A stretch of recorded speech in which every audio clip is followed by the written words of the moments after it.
महाराष्ट्र सरकारने अनुसूचित जातीतील अ-ब-ड उपवर्गीकरण करण्याचा डाव मांडला असून 59 जातीपैकी एका जातीसाठी उपवर्गीकरण का असा सवाल करीत परभणीत शनिवार बाजारापासून तर छत्रपती शिवाजी महाराज पुतळ्यापर्यंत रिबम सेनेचे सरसेनानी आनंदराज आंबेडकर यांच्या नेतृत्वाखाली तर अखिल भारतीय भिक्खू संघाचे राष्ट्रीय कार्याध्यक्ष भदंत डॉक्टर उपगुप्त महाथेरो, भदंत मुदितानंद थेरो भिक्खू, पय्यावंश भिक्खू संघरत्न यांच्यासह भिक्खू संघच्या मार्गदर्शनाखाली धडक महामोर्चा काढण्यात आला. या मोर्चात परभणी जिल्ह्यातून मोठ्या संख्येनं आंबेडकरी समाजाने आपली उपस्थिती दर्शवली होती. आबालवृद्धापासून तर महिला तरुणींनी या मोर्चात आपला सहभाग नोंदवला. भर उन्हात हा मोर्चा उपवर्गीकरण रद्द करा, डॉक्टर बाबासाहेब आंबेडकर यांचा विजय असो, भारतीय संविधानाचा विजय असो अशा घोषणांनी परभणी शहर दुमदुमले होते. मोर्चाचे रूपांतर सभेत झाले. सभेसाठीही मोठ्या संख्येने आंबेडकरी समाजाने उपस्थिती लावली होती. अनेक मान्यवरांनी या सभेत महाराष्ट्र सरकारचा निषेध नोंदवत उपवर्गीकरण रद्द झाले पाहिजे अशा भावना व्यक्त केल्या.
नारी शक्तीचा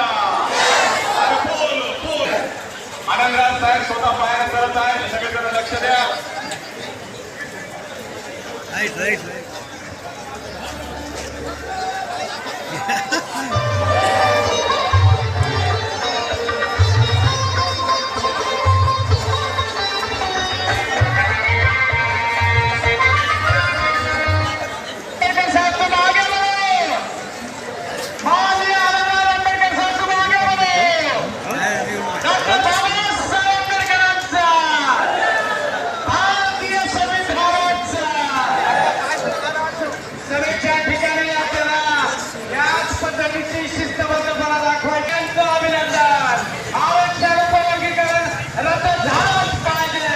मन लागले रे.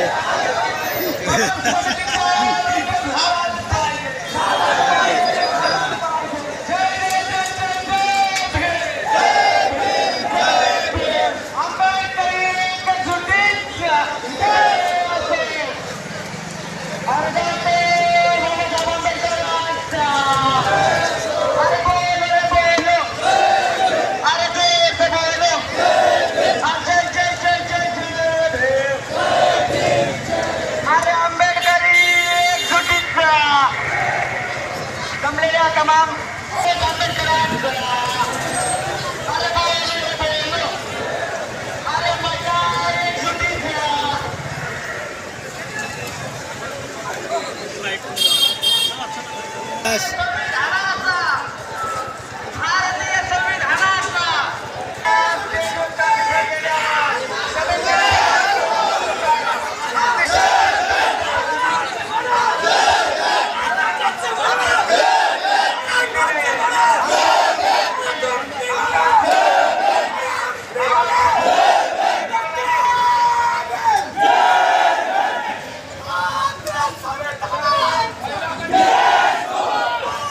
शेवटची गाडी बघायची.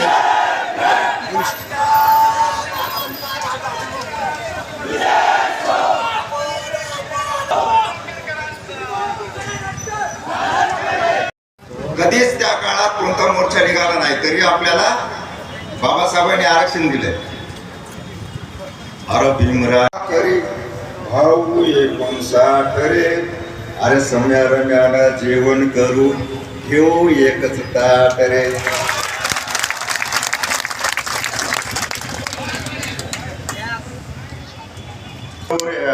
कड अरे माझं समजून घ्या रे थोडं, दामटू नका तुमचं गोड.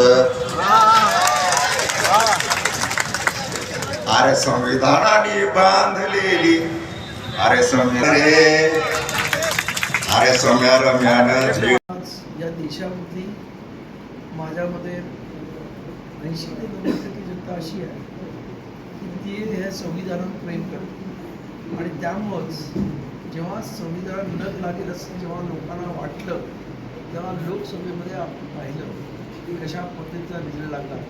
आणि त्यामुळं या देशाच्या संविधानात लग लावण्याची आता कोणी म्हणजे धैर्य करेल असं मला वाटतं. दुर्दैव आहे की या देशामध्ये पैशाचं जे काही प्रचंड स्त्रोत वाढलेला आहे.